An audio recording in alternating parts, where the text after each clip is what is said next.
Halo, saya Diki Darmawan dari kelas Kewarganegaraan G NIM 68 2018-227. Pada kesempatan kali ini saya akan mempresentasikan hasil dari rangkuman materi eh, mengenai harmoni hak dan kewajiban materi 5 dari mata kuliah kewarganegaraan untuk memperbaiki eh, nilai dari kuis 5 saya yang kurang.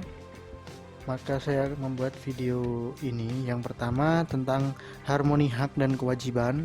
Di dalam materi 5 harmoni hak dan kewajiban, pokok pembahasan yang diterangkan dalam materi tersebut tentang lebih condong ke bagaimana harmoni kewajiban dan hak negara dan warga negara dalam demokrasi yang bersumbu pada kedaulatan rakyat dan musyawarah mufakat. Uh, dalam materi tersebut menerangkan bahwa sebagai warga negara, bentuk keterikatan kita terhadap negara adalah tentang adanya hak dan kewajiban secara timbal balik atau resiprokalitas.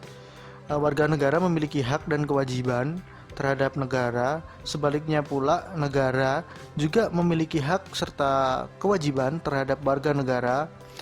Hak dan kewajiban warga negara merupakan isi konstitusi negara perihal hubungan antara warga negara dengan negara.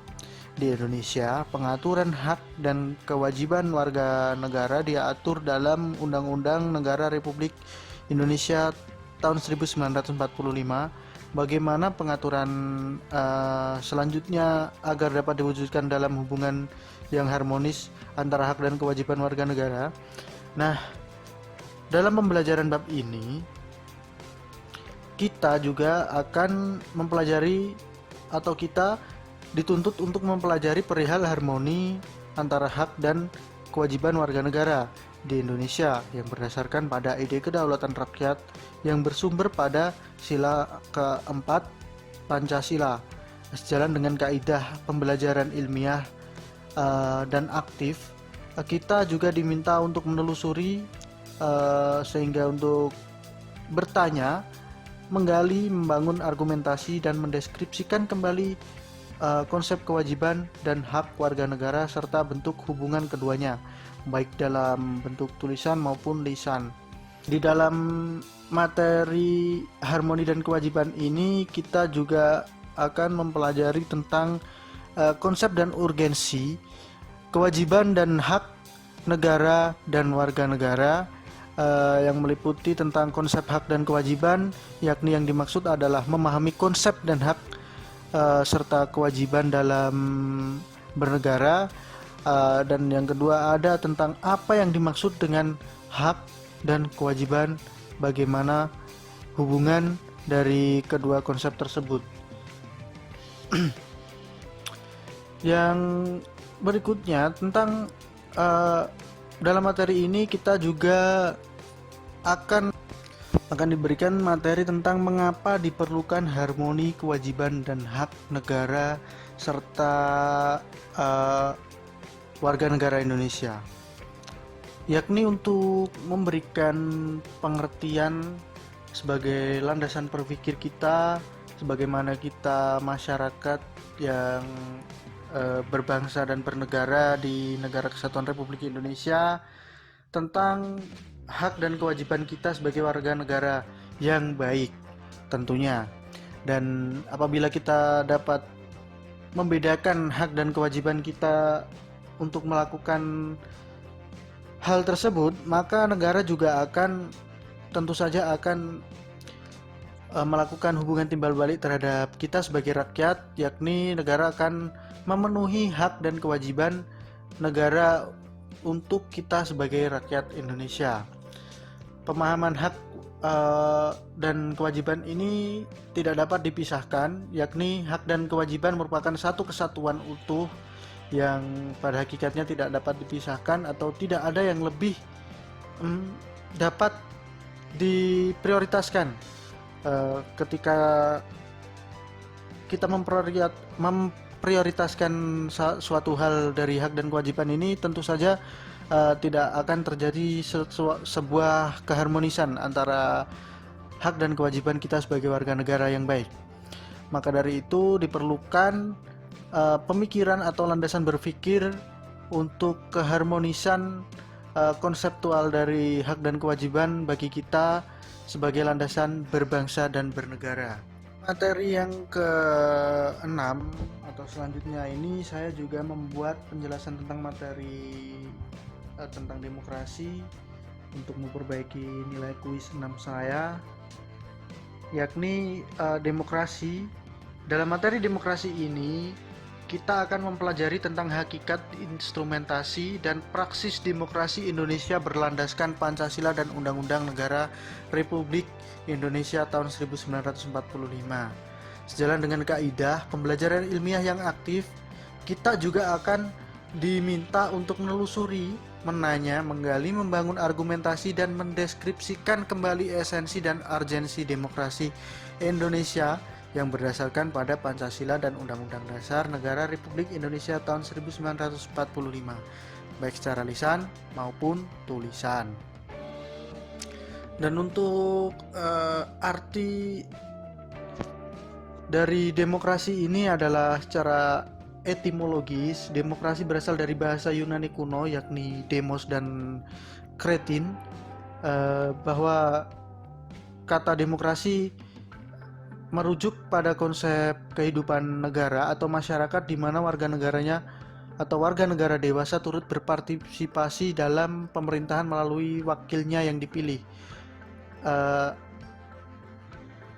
Dalam hal ini pemerintahan mendorong dan menjamin kemerdekaan berbicara, beragama, berpendapat, berserikat, menegakkan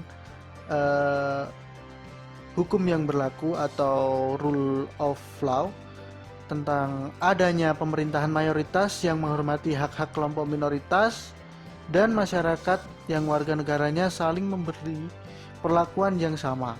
Pengertian tersebut pada dasarnya merujuk kepada ucapan Abraham Lincoln, mantan Presiden Amerika Serikat, yang menyatakan bahwa demokrasi adalah suatu pemerintahan dari rakyat, oleh rakyat, dan untuk rakyat. Dalam materi demokrasi ini kita juga mempelajari konsep dan urgensi demokrasi yang bersumber dari Pancasila, yaitu tentang itu tadi konseptual demokrasi pada umumnya, dan juga tentang 3 tradisi pemikiran politik demokrasi, di mana secara konseptual 3 tradisi pemikiran politik demokrasi yang telah dikemukakan oleh Carlos Alberto Torres di tahun 1998. Demokrasi dapat dilihat dari 3 tradisi pemikiran politik, yakni klasikal Aristotelian teori, yang kedua ada medieval teori, dan yang terakhir ada contemporary doktrin. Dalam tradisi pemikiran Aristotelian, demokrasi merupakan salah satu bentuk pemerintahan, yakni pemerintahan oleh seluruh warga negaranya yang memenuhi syarat kewarganegaraan. Sementara itu tradisi medieval teori yang pada dasarnya menerapkan Roman law dan konsep popular sovereignty, menempatkan atau suatu landasan pelaksanaan kekuasaan tertinggi di tangan rakyat. Sedangkan dalam contemporary doctrine of democracy, konsep republikan dipandang sebagai the most genuinely popular form of government, atau konsep republik sebagai bentuk pemerintahan rakyat yang murni. Untuk yang ketiga dalam materi konsep dan urgensi demokrasi yang bersumber dari Pancasila, ada pemikiran tentang demokrasi Indonesia, dan yang keempat membahas tentang pentingnya demokrasi sebagai sistem politik negara modern. Dan maka akan timbul pertanyaan sebagai berikut setelah kita mempelajari materi demokrasi ini. Alasan mengapa diperlukan demokrasi yang bersumber dari Pancasila? Mengapa kehidupan demokrasi sangat penting dikembangkan dalam kehidupan masyarakat? Karena demokrasi yang memegang peran penting dalam masyarakat dan dalam tata aturan suatu negara, tanpa ada demokrasi di suatu negara dan segala sesuatu diatur oleh pemerintah, maka hilanglah kesejahteraan masyarakat dan kacaulah negara tersebut. Demokrasi sangatlah penting dan diperlukan masyarakat, tidak hanya sekedar pemerintah yang memegang kendali dan pengaturan suatu negara. Perlu adanya masyarakat yang komplement untuk mendukung, dan masyarakat perlu terlibat dalam pembangunan suatu negara demi terciptanya kemakmuran dan kesejahteraan suatu negara. Sekian penjelasan dari saya, ada kurang lebihnya kami mohon maaf. Atas nama pribadi saya juga memohon maaf apabila satu semester ini terjadi suatu hal yang kurang berkenan dari diri saya di dalam kelas kewarganegaraan G ini. Saya juga memohon maaf. Sampai jumpa di lain kesempatan. Terima kasih. Sampai jumpa.